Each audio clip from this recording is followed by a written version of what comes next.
Hey, we are those guys. You see these guys over there? Well, don't forget about those guys. I'm Alex Hardy, and join with me, Nick Ferguson, 10 years in the National Football League. If you happen to catch our last episode, you heard about his exploits in the CFL and in NFL Europe as well. So our man is well-traveled, which is something that could be said about Maxx Crosby, but we'll get to him and the other moves with the NFL free agency window officially open. Nick Ferguson, happy new league year. And what's going on, my man? Nothing much, man. The only thing that's going on is that I don't have anything going in, and that means money in this new league year going in my pockets. That's the biggest thing. I need Oh, some of that. okay. I need some of that new cash. Well, considering your Denver Broncos have spent $0 on incoming free agents, maybe they're just holding out. They're making you sweat, and then they've got a contract waiting for you once we get a little further into free agency. A little Yeah, homecoming, if you will. yeah, right. I mean, listen, the way they're giving out money now these days, I'll take it. I got about like 40 plays in me. I got 40 Well, plays. over 17 games, right? 40 plays over 17 games. Shoot, I may give you 40 plays over 5. Hear that? Hear that, Denver? Hear that? Any NFL team? Nick's ready to go. You can leave me out of this, and let's start with. Listen, we have a tampering period, which is a made-for-television event, right? In prime time or first thing in the morning, however you want to put it. Like, we could be waiting for the new league year, but several years ago, the NFL decided we want some of that sizzle. We want eyeballs on us. We want people to talk about our league, but it did create a bit of an issue. Like, this is not the first time where we've seen a major deal go down, and then all of a sudden, when things become official and it's time to put ink on paper, teams balk. But never to this extent have we seen this before, where on Friday night last week, the Las Vegas Raiders agreed to trade Maxx Crosby to the Baltimore Ravens for 2 first-round picks, including number 14 overall for next month's draft. But by Tuesday night, by Tuesday night, we're with you on a Wednesday, the Ravens decided, I don't think so. I kind of see this one of 3 ways. I know which way I'm leading, but I'm going to have you choose your own adventure, Nick. The Okay. Baltimore Ravens, because we don't have an official. We heard from Eric DaCosta today, and we can go over his explanation for it, saying that, their plan was to bring in Maxx Crosby after they lost Tyler Linderbaum, but it just didn't. It kind of fell through. Is it A, because of a failed medical, which was what was widely reported? Is it B, the Ravens balked at a Maxx Crosby contract extension, or C, they did not have Trey Hendrickson in their plans, and they decided to opt for Hendrickson and keeping their 2 first-round selections. Now, the Ravens, again, Eric DaCosta, their general manager, said that their plan was to bring in both Maxx Crosby and Taylor Hendrickson. But Hendrickson. I'll leave it to you, Nick, to pick the avenue you want to go down. Let me see about this one. Nice selection. I'm going to take D, all the above, because all the above, even though you didn't give that to me as one of the options, is exactly what happened with this situation. And DaCosta kind of having this public interview, why did he need to do that? Obviously, he needed to do that to clear the air because he doesn't want any other team or agent for that matter to have this dark cloud hanging over the Baltimore Ravens organization. And oh, by the Well, way, you're telling Trey Hendrickson, hey, we wanted both of you guys, right? We wanted both of you guys. That's what you tell Trey Hendrickson because he wasn't your first choice. Because if he was your first choice, you would have made him your first choice. But you gave up 2 first-round picks for Maxx Crosby, knowing as though Trey Hendrickson was on the open market. You didn't have to give him anything, right? All you had to do is give him a new contract. And then, oh, by the way, you look at Trey Hendrickson. His injury took place, if I'm not mistaken, in 2025 in week 6. Maxx yep. Crosby injury happened later in the season, and he was 8 weeks out from meniscus surgery. And the question is, why did the Baltimore Ravens put out there last Friday that, hey, you know what? Here's what we're doing with Maxx Crosby, and we're giving up not 1, but 2 first-round picks, only to come back and go, wait a minute, you know what? Maybe we put the cart before the horse. maybe we can get Trey Hendrickson and not give up 2 first rounders. I'm wondering if Steve Bisciotti jumped in a situation and said, whoa, hold on, Eric. Hey, what are we doing here? We giving up 2 first rounders, something we've never done before. Yeah, they haven't given And up one. that's right. So it forced DeCosta to now renege. If you play cards, which I don't, yeah, I don't play spades, I don't play dominoes, but I hear when you renege, that's a bad thing. And it seemed as though that's exactly what the Ravens did. They reneged.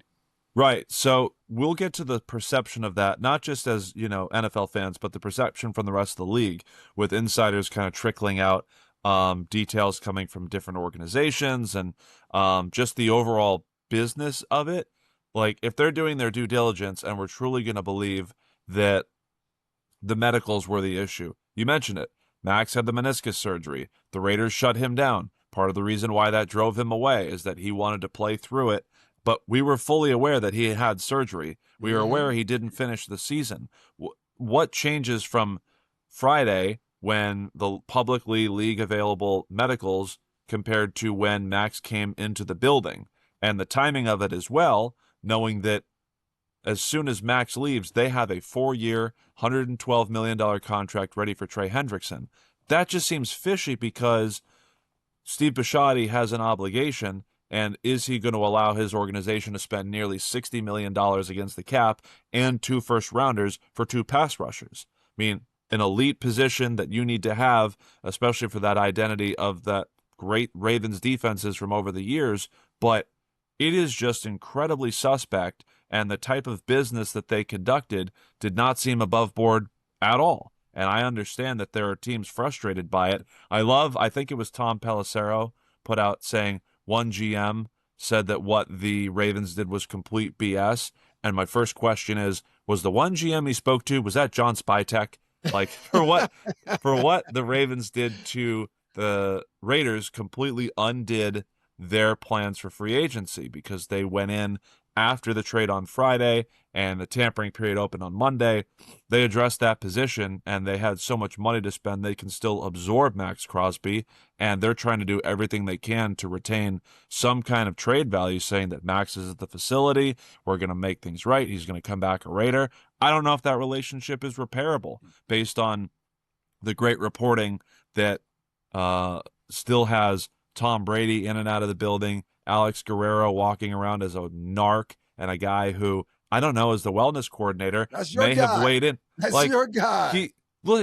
He tore the Belichick-Brady relationship apart 4 years ago. Who would think this would work? Wait, 6 years ago now? How old are we? My God, 7 years ago. Who would have thought that 7 years later it would work out for the Raiders? It's just like, I believe the wellness coordinator would have some input on the status of Maxx Crosby's knee. And if I'm Maxx Crosby and Tom Brady is telling me, well, my guy Alex Guerrero says you can't play, so you shouldn't play, like, I don't want to go back to that organization. So I feel bad for the Raiders, because as far as I'm concerned, I don't think the Raiders, they were operating in good faith, but the Ravens not so much. So I feel like I'm spinning in circles here, but it's just the Ravens, completely, changed the market for every other free agent that's still out there, but certainly the Raiders' plans as well. And it just seemed too convenient to be able to pivot to Hendrickson. They're negotiating with Maxx Crosby's extension while trying to get Trey Hendrickson in the building. Straight up, I just don't think they could have afforded Trey Hendrickson. He goes unsigned for 2 days, and they say, all right, he's closer to the number that we want. And they essentially get him for 2 years, $60 million guaranteed with the contract that they signed, which is a much different equation than the extension that Maxx Crosby was after. More money, more years. So this just seemed like the more convenient outlet for Baltimore. A lot of teams wouldn't operate this way, but the Ravens seem to be there right now. But here's what I've heard, Alex. Don't know how true it is, but yes, because you have some insight from Ian Rappaport. Is that right? Well, yeah. We talked to Ian Rappaport today, and Ian mentioned the fact that, he had heard that the Ravens had went back to the Raiders and say, hey, listen, I know we told you that we were going to give you 2 first rounders, but after assessing the situation and talking to our doctors, we've come to the conclusion as though we would still take Max, but we'll take him for less than that trade value Oh we my actually God. told you, right? That's even worse. And it's like, no, no, no, no, no, no. Wait, I'm sorry. We had an agreement for 2 first round picks. Now you want to come back to the table and you want us to accept less than that? It's like, dog, don't you know how negotiation works? Right? After you've already purchased the hamburger and you've taken a bite out of the hamburger, you can't give it back and say, you know what? I don't like this hamburger, so I want you to exchange it for another one. It's like, no, you can't do that. Like, well, let me take that back. You can do it, but it really makes no sense. Like you've eaten half of the burger already, right? At some point, if the burger wasn't good, you should have damn returned it and said, you know what? I wanted it medium, but you overcooked it or you undercooked it. That's Yeah. where this situation is right now. This is why the Ravens had to try to make a save face and get out in front of it. And I asked Ian this question today. I said, well, with the collective bargaining agreement, set to reshape in 2030, do you think somehow that the NFLPA would include that in their negotiation practices, saying as though, okay, well, this is now setting precedent because those deals can't be finalized until Wednesday, 4 p.m., right Hmm. on the start of the league year. But teams need to be able to go ahead and medically evaluate these players before you make these deals official. Because if you don't, once again, this has set a dangerous precedent. And who's to say next year, come 2027, players and agents sign deals in principle Yep. only to go, you know what? We were joking. JK, April Fools. No, Well, you have to do something to make sure that doesn't happen. like for a fact that ownership would push back if players were negotiating deals, they come to an agreement with one team and then use that to Leverage. negotiate with another team for leverage, right? That would be shut down immediately. And yet, from this perspective of the Ravens and where the team is, I don't think we get the same kind of stink because it's not player driven; it's organizationally driven. I would concur. And that's kind of basically what it's all about. I mean, it would have been great if the Ravens just came out and said, you know what? Hey, we wanted both of the guys. We were pursuing both guys. We wanted Maxx Crosby. And then we realized after further evaluation, it would be more cost effective for us to go with, a guy like Trey Hendrickson, even though Hmm. Trey Hendrickson was said to have some kind of abdominal issue, right? That kind of bleeds into maybe his hip, but that was a better choice for us. So we made a mistake, right? I mean, I do have a receipt, so I should Yeah. be able to return my product because once again, nothing was made official until 4 p.m. So had they Yeah. said that, I would have been like, cool, I get it. I don't like it, but I agree. So this will continue to create different machinations. We're going to find, what the Raiders' response to this. Somebody other than Eric DaCosta better speak on this from Baltimore's perspective because, my gosh, Terry Pagula right now is probably looking around saying, hey, somebody did a worse job than I did. Like when I talked about Josh Allen crying, and that's why I fired Sean McDermott. So we back away from this for now. There's going to be more to come. We'll bring you, whenever we hear more on this situation with those guys. At least in the meantime, the Baltimore Ravens, they pivot. They sign Trey Hendrickson. They bring John Simpson back for a reunion. That defense is fortified by bringing in Jalen Hawkins from the Patriots, and they retain Chidobe Awuzie, who I believe had the best tweet of the entire free agency period. It was just a typo, right?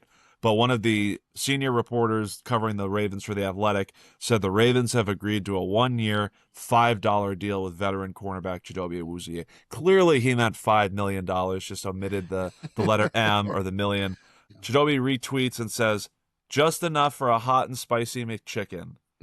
My God, that's my dude right there. I can hate on the Baltimore Ravens, but Chidobe Awuzie, I hope you're an All-Pro this year. And I digress. They lose, John Harbaugh's guys, right? I subscribe to the theory that a year ago Harbaugh makes him sign the extension for Mark Andrews, which allows Isaiah Likely to go to the Giants. Yeah. Now they also take the punter. They also take Pat Ricard, which is transformative to The this fullback. offense. Yeah, Yes. exactly. I mean, it wasn't as if they were running out. Um, oh God, he went to the Browns, and his name just escaped me. Todd Ooh. Monken. They're not Yeah. running his offense anymore, but it's a slightly different look for the Ravens. Is Trey Hendrickson enough for you to make up for what could have been, let's say, Trey Hendrickson and the 14th overall pick, enough to make up for what would have been with Maxx Crosby there? Well, I don't know if that is going to make up for it because if you were to compare the two players and ask me, well, which guy would I select? I'll go with Mm-hmm. Maxx Crosby over Trey Hendrickson. And I think very highly of Trey Hendrickson and what he's been able to do with the Cincinnati Bengals because just like Maxx Crosby, he was probably one of the better players on their team. Now, the difference is Crosby was one of the arguably the best players on the Raiders squad over the past couple of years. Trey Hendrickson was the lone ranger of the Cincinnati Bengals being Yeah. the only player on the defense. And that's one of the reasons he wanted to leave. So it's going to be really interesting when we see Trey Hendrickson face off against the Cincinnati Bengals, a team that he knows really well, and sacking Joe Burrow, something that he couldn't do in practice. But Maxx Crosby is amazing, man. His motor, his length, you can put him on the outside. You can run TE stunts with him. He's got enough speed and run and chase ability that he penetrates, and beats guards. I love everything about him. Now, I don't Yeah. know if you saw the text, not the text, but the tweet that Jay Glazer put up where Sean Payton, he said he had a conversation with Sean Yeah. Payton, and Sean Payton said, he spoke very highly of Maxx Crosby, but Yeah. also said, hey, listen, man, if you need me to rent that, this is me paraphrasing, that G5 to get you out to Baltimore, I'm willing to do it. Yeah. That Yeah. shows the level of respect that Sean Payton has for him. But if the Raiders cannot move him, then that would mean that the Raiders defense has somewhat gotten better because now they have Maxx Crosby back. They had Nakobe Dean at the linebacker position, and they have Quay Walker. Yeah, no, they absolutely, tried to address, they were operating as if their all pro wasn't there, right? Yeah. So they brought in Quay Walker, Nakobe Dean to give a facelift to the linebacker core.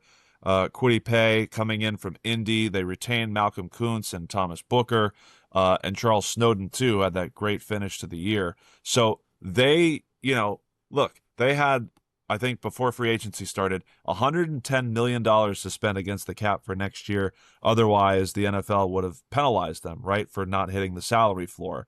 So the way that they are spending their money, most notably Tyler Linderbaum, to fortify what is a presumed Fernando Mendoza to go number one overall, like this is, hopefully a better approach to building this team than we saw them do a year ago.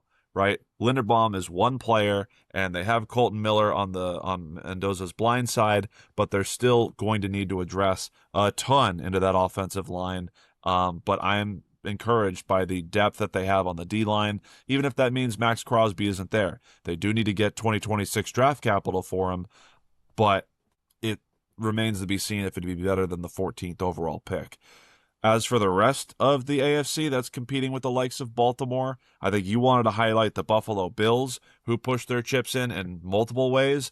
Their two biggest contracts, right? They trade their second round selection to Chicago to get DJ Moore. And earlier today, this being Wednesday, the first day of free agency, they bring in Bradley Chubb, who we have full familiarity with from his time in Denver, who played pretty well coming off the ACL. But this is Brandon Beane essentially doing everything he can to try to keep his job.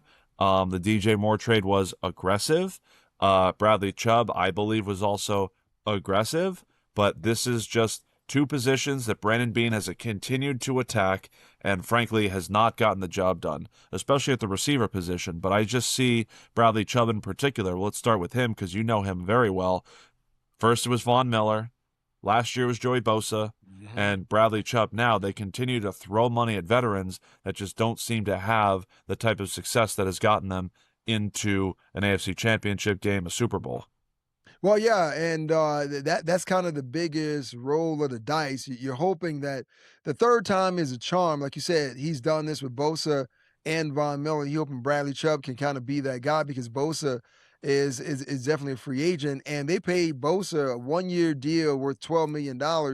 And I would dare to say that he didn't live up to those expectations No. with only 5 sacks, which was crazy for me. And it's just like, as a talent evaluator, you looking at, Bosa and say, well, what has he done in the past for the Chargers? He had years where he had double-digit sacks, but he's no longer that player. Like Yeah, he's even when he also was had with years with double-digit injuries. right. So we seen him as a member of the Chargers where he didn't play in a significant amount of game because he was injured. But when you're chasing, when you're trying to make something happen, you become really desperate.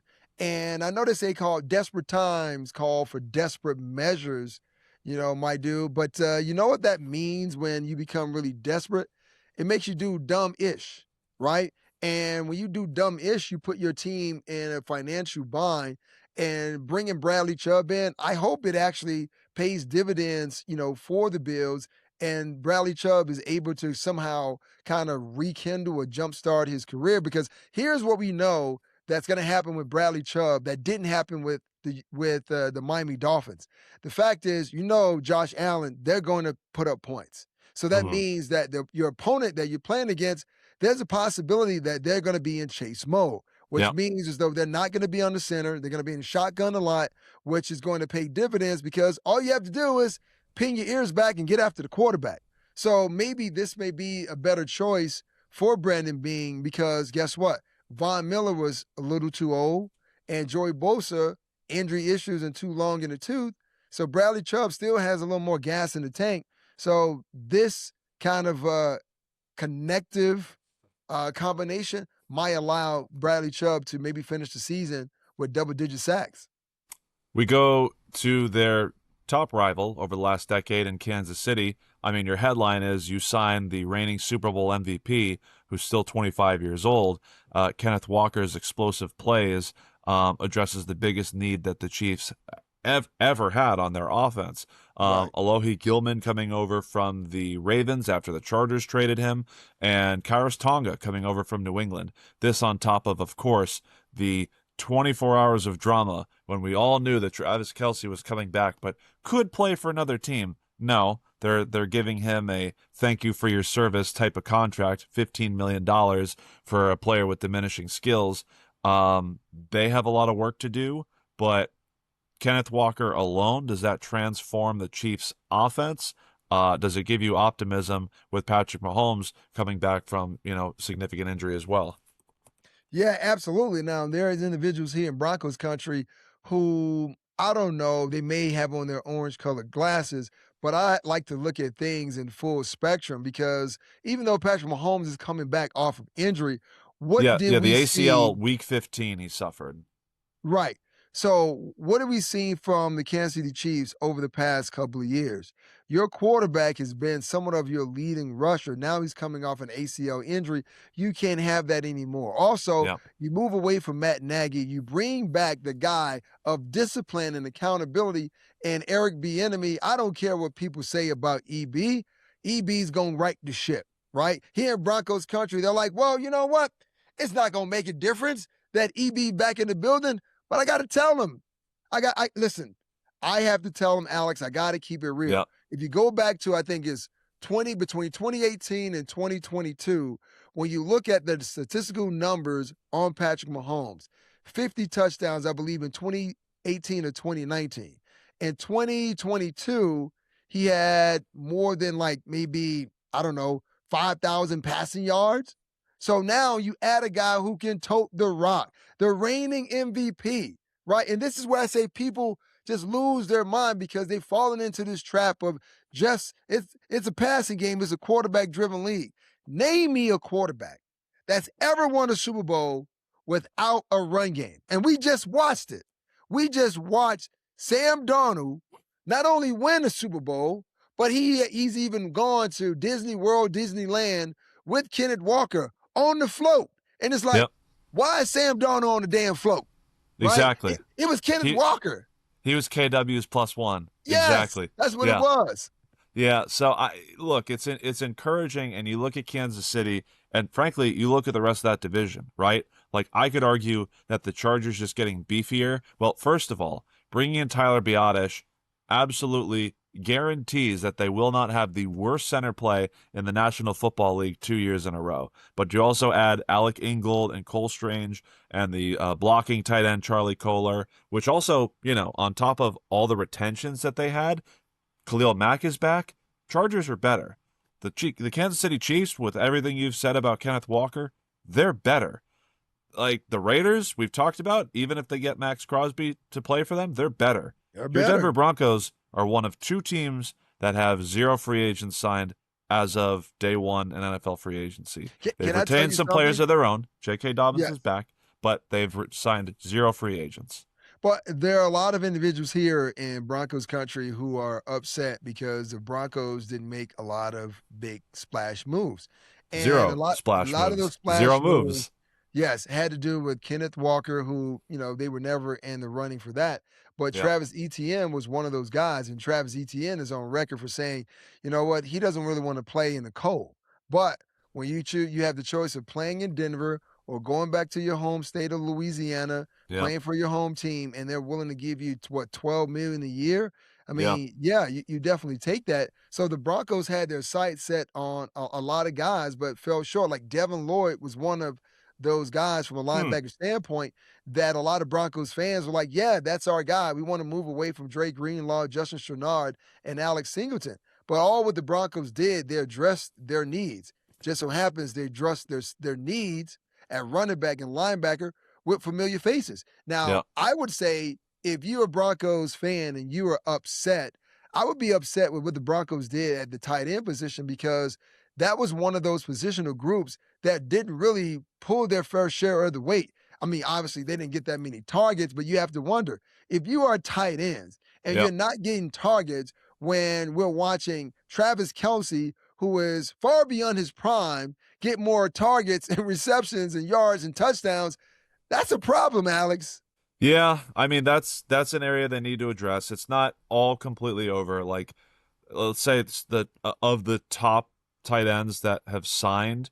We mentioned Isaiah Likely, Chigakwonkwo is on the move to Washington.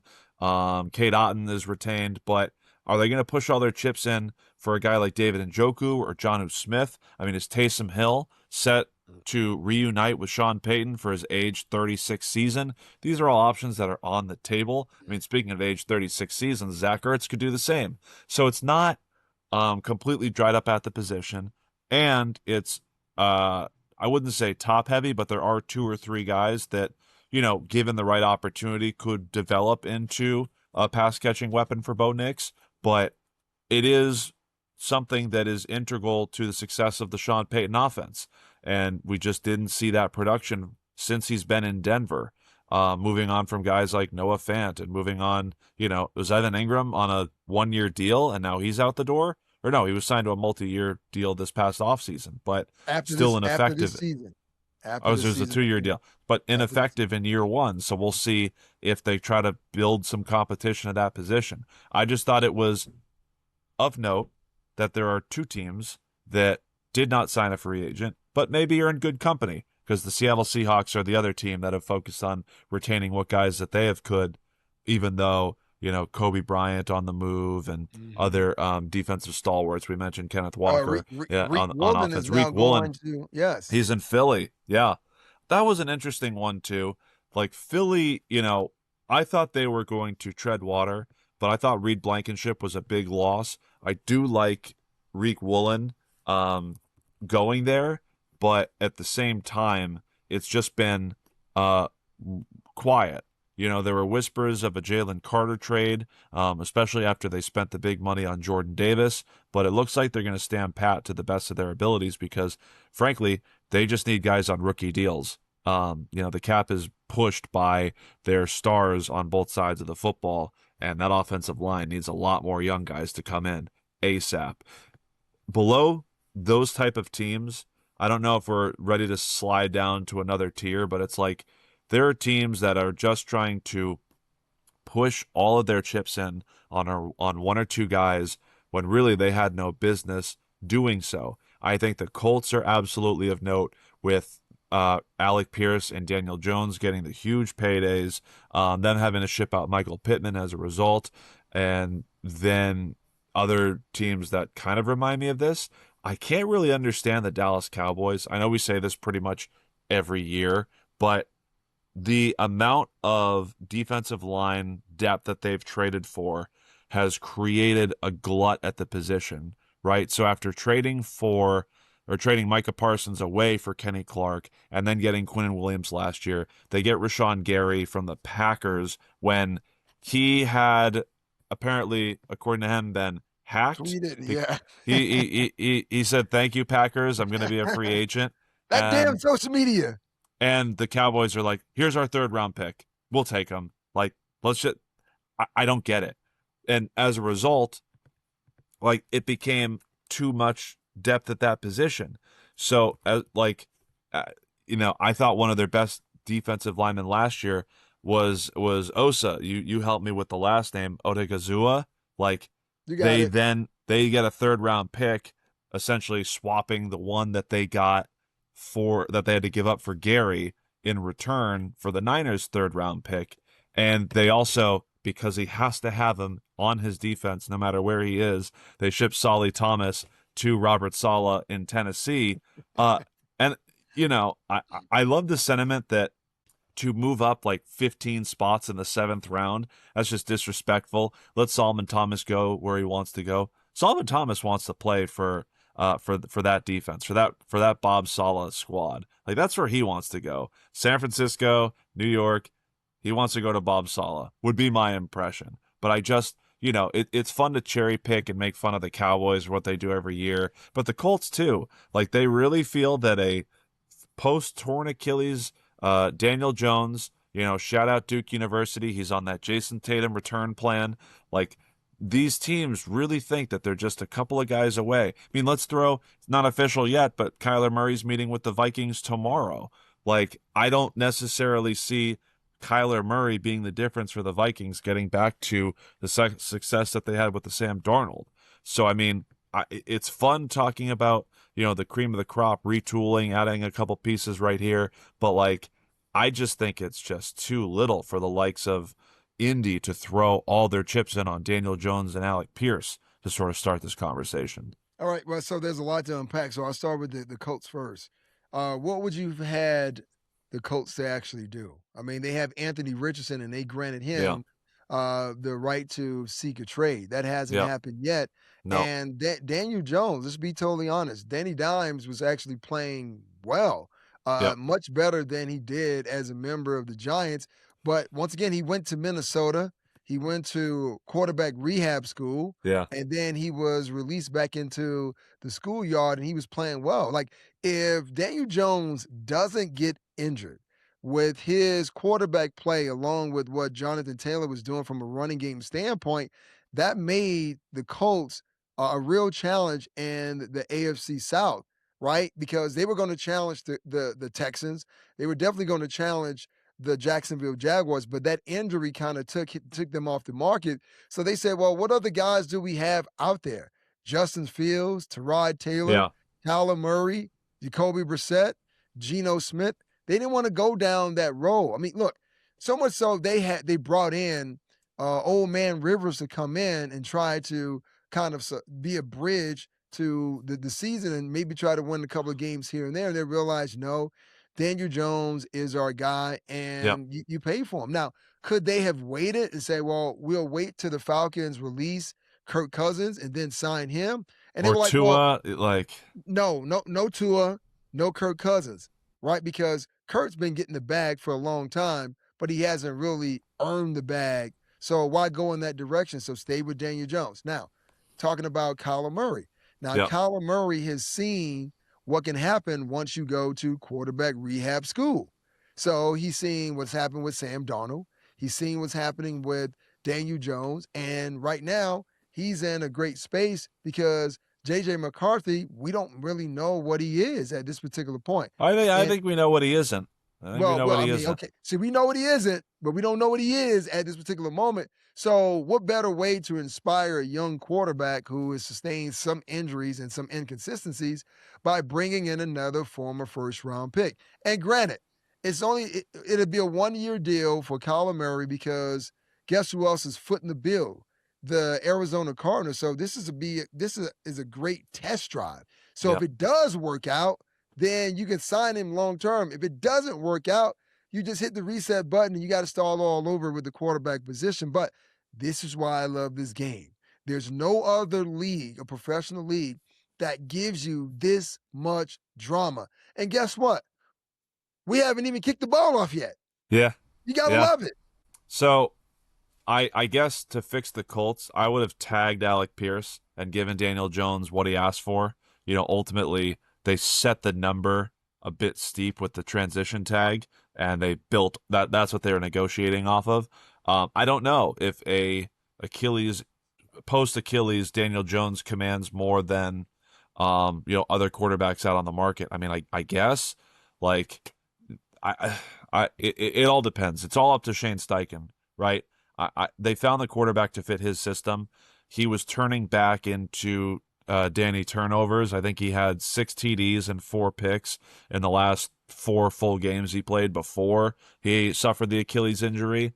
So they were paying off what they were paying based on the first 8 weeks of the season, which I don't blame them. It was great. They were what, 8-2, 9-1. Yeah. Like they put themselves in a position to believe they had the guy, and they mortgaged their future to do so, bringing in Sauce Gardner, and they don't have a first round pick for the next 2 drafts.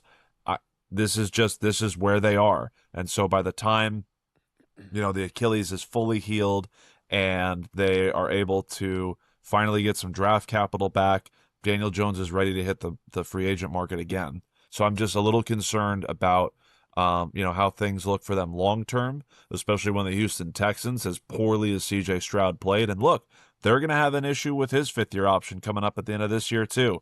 But that AFC South, depending on what you think of your guy Bob Saleh and CJ Ward, the Texans are who the Texans are, and the Jags, won that division, right? Or sure, it's a tough spot for Indy to be. At least they chose Daniel Jones over, let's see, Arizona having a Jacoby Brissett and a Gardner Minshew QB battle, or the Miami Dolphins cashing in on Malik Willis's 35 pass attempts. I will say, I feel like in a sense the Dolphins were negotiating against themselves because that duo of Halfley and Sullivan were, with Malik Willis every day. They saw his Yeah. process, so they had the best knowledge of what he was like because on the field you didn't have much to work with. 155 career pass attempts, 35 for just this past season, but 30 of 35 is really nice. There's going to be a tough battle for the first overall pick. I look at Arizona, I look at Miami, I look at the Browns too, although they did address their offensive line to a certain extent, which hooray, like they get some kind of consolation prize as far as I'm concerned. So at the end of the day, like you have levels to this, and the team that wins day one of NFL free agency does not win the Super Bowl. But Nick, before we head on out of here, I mean, there's lots of teams to cover. There's plenty that we missed. But what are your expectations, I guess, as we kind of continue on? Is there a name that's still looming out there, either in the free agent or the trade market? Is there a team that you are looking forward or rather expecting to see more out of? I mean, where do you want to kind of leave things as we wrap up the first day of the NFL free agency? Well, for me, the biggest thing is trying to see what they're going to do and with the Philadelphia Eagles. Like, Hmm. are we going to see AJ Brown remain the Eagle, or will we see him traded sometime soon? Now, yeah, Where's my alarm clock? Can I hit the snooze button until June 1? Because it is roughly $40 million against the cap if they trade him. Post June 1, they're able to spread that out over the next 2 seasons. So their cap hit would be closer to their dead cap hit, I should say, would be closer to 15, 20 million for this year. So unless they get blown away, they're not going to foot the bill now. They're going to wait till post June 1, which you can do, right? Guys that were cut with the June 1 designation, but you mhm. can't do that on the trade market. So No, no, no, June you can't. 2nd, Nick, we are going to lead the AJ Brown watch. But right now, pick something else for me, please. Well, really quickly, going back with the AJ Brown situation, a lot that means that a lot of teams, if they're figuring as though Jeffrey Lurie is going to do exactly that, they want to make sure that they have the cap space to actually bring on a guy like Yeah. AJ Brown, which means as though Well, they're for going the to do an extension too, wherever he goes. right, right. So that's the thing. You got the extension. So other teams are trying to make sure that they wait, or are they willing to wait that long for one particular player and potentially miss out on some other players where they don't Yeah. have to How give many up moves are they extra. willing to hold off Yes. on now because come June they have a shot at him? I totally get Yeah. it. Yeah, so that is kind of the chess game and kind of what's going on. You know what? I'll go back to the San Francisco 49ers, right? They add Mike Evans. Now, is Mike Evans still in his prime? No. I think with the weapons that they have around the San Francisco 49ers, that's going to make their team that much better, especially how, Kyle Shanahan does a great job of scheming. And the 49ers are going to be right in the conversation once Yeah. again as far as being, contenders based on what they're doing. Now, I don't think that they are particularly done because they need to go out and get some more players and help out Brock Purdy on the offensive side of the ball and also on the defensive side of the ball. But that is definitely a team to watch. The other team that I would say is the team that won the Super Bowl Yeah. and the Seattle Seahawks. We've seen them, lose a lot of guys on both sides of the ball. But what they're thinking about is like, we just won a Super Bowl. This is at least going to buy Coach McDonald at least 2 to 3 years to kind of slowly grind through this situation. Now, it's going to be very telling for Sam Darnold because his safety net and Kenneth Walker is no longer there, and Yeah. Charbonnet is coming off of injury. So I got my eye, especially on that NFC West for sure. Yep, and the Rams kind of leading the pack. They had the first blockbuster with Trent McDuffie. They bring in Jalen Watson as well, then retaining Cam Curl. Like that secondary was awesome. And that's, not counting the fact that they didn't have a ton of work to do with how effective that pass rush was. So I like that NFC West as well. I guess for me, my parting thoughts, you know what? Let's go back to the AFC South because we didn't get any clarity, but the David Montgomery acquisition by the Houston Texans and 2 years in a row, Nick Caserio reshuffling that offensive line, I'm really interested to see what kind of scenario that they build for CJ Stroud because for as ineffective as he was, the number one defense carried them to the divisional round of the playoffs. So they to me seem like the team to beat, but I do love what Jacksonville has done as well. Travis Hunter transitioning to more of a defensive role as one of their starting corners is intriguing. But they're without draft capital because he's there now. So I'm curious to see really the two-headed dog, the two horse race for that division as it stands on March 11th. But again, there's plenty more to see. We'll get to it. And as things continue to unfurl, we're going to cover it here on those guys. I'm Alex Hardy. He's Nick Ferguson, 10 years in the National Football League. You can follow him at Nick Ferguson _25 for any Broncos country or your team, any questions that you want to lob his way. I'm Alex Hardy. We are those guys. You see these guys? Don't forget those guys. We're right here. Nick, what do you have for the people as we head on out of here? Always remember, versatility is always key, whether it's in football or anything else. Happy New Year, Nick. Happy New Year.